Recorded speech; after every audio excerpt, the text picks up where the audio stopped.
Clip number 308۔ اس clip میں آپ سورہ انعام کی آیت نمبر 106 سے 108 تک کی تلاوت، ترجمہ اور تفسیر قرآن صراط الجنان سماعت فرمائیں گے۔ بسم اللہ الرحمن الرحیم۔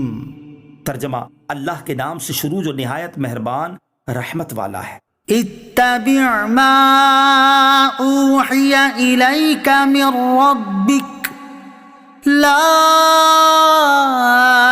الہ الا ہوا واعرض عن المشرکین وَلَوْ شَاءَ اللَّهُ مَا أَشْرَكُوا وَمَا جَعَلْنَاكَ عَلَيْهِمْ حَفِيظًا وَمَا أَنْتَ عَلَيْهِمْ بِوَكِيلٍ۔ ترجمہ: تم اس وحی کی پیروی کرو جو تمہاری طرف تمہارے رب کی طرف سے بھیجی گئی ہے، اس کے سوا کوئی معبود نہیں، اور مشرکوں سے منہ پھیر لو، اور اگر اللہ چاہتا تو وہ شرک نہ کرتے، اور ہم نے تمہیں ان پر نگہبان نہیں بنایا اور نہ آپ ان پر نگران ہیں۔ اتبع ما اوحی الیک، تم اس وحی کی پیروی کرو جو تمہاری طرف بھیجی گئی ہے۔ سلطان دو جہاں صلی اللہ تعالی علیہ وسلم سے فرمایا گیا کہ تم اس وحی کی پیروی کرو جو تمہاری طرف تمہارے رب عز و جل کی طرف سے بھیجی گئی ہے، اور کفار کی بے ہودہ گوئیوں کی طرف التفات نہ کرو۔ اس میں نبی کریم علیہ السلام کی تسکین خاطر ہے کہ آپ علیہ السلام کفار کی یاوہ گوئیوں سے رنجیدہ نہ ہوں۔ یہ ان کی بد نصیبی ہے کہ وہ ایسی واضح دلیلوں سے فائدہ نہ اٹھائیں۔ وَلَا تَسُبُّوا الَّذِينَ يَدْعُونَ مِن دُونِ اللَّهِ فَيَسُبُّوا اللَّهَ عَدْوًا بِغَيْرِ عِلْمٍ كَذَلِكَ زَيَّنَّا لِكُلِّ أُمَّةٍ عَمَلَهُمْ ثُمَّ إِلَى رَبِّهِمْ مَرْجِعُهُمْ فَيُنَبِّئُهُم بِمَا كَانُوا يَعْمَلُونَ۔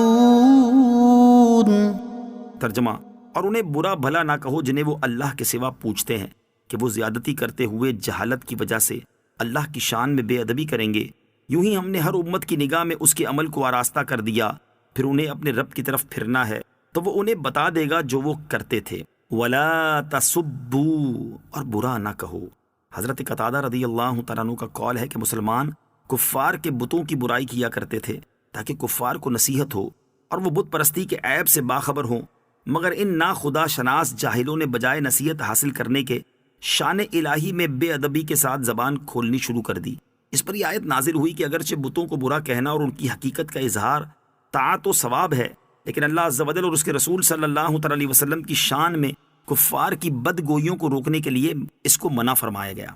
ابن انباری کا قول ہے کہ یہ حکم اول زمانے میں تھا، جب مسلمانوں میں طاقت آ گئی کہ کفار کو رب عز و جل کی شان میں گستاخی سے روک سکیں تو انہیں اس کی اجازت مل گئی، ورنہ تو خود قرآن کریم میں شیطان اور بتوں اور سرداران قریش کی برائیاں بکثرت بیان کی گئی ہیں۔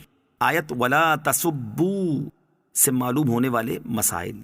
مفتی احمد یار خان نعیمی رحمۃ اللہ تعالی فرماتے ہیں کہ اس آیت سے چند مسئلے معلوم ہوئے۔ ایک یہ کہ اگر غیر ضروری عبادات ایسے فساد کا ذریعہ بن جائے جو ہم سے مٹ نہ سکے تو اس کو چھوڑ دیا جائے۔ دوسرے یہ کہ واعظ و عالم اس طریقے سے واعظ نہ کرے جس سے لوگوں میں ضد پیدا ہو جائے اور فساد اور مار پیٹ تک نوبت پہنچے۔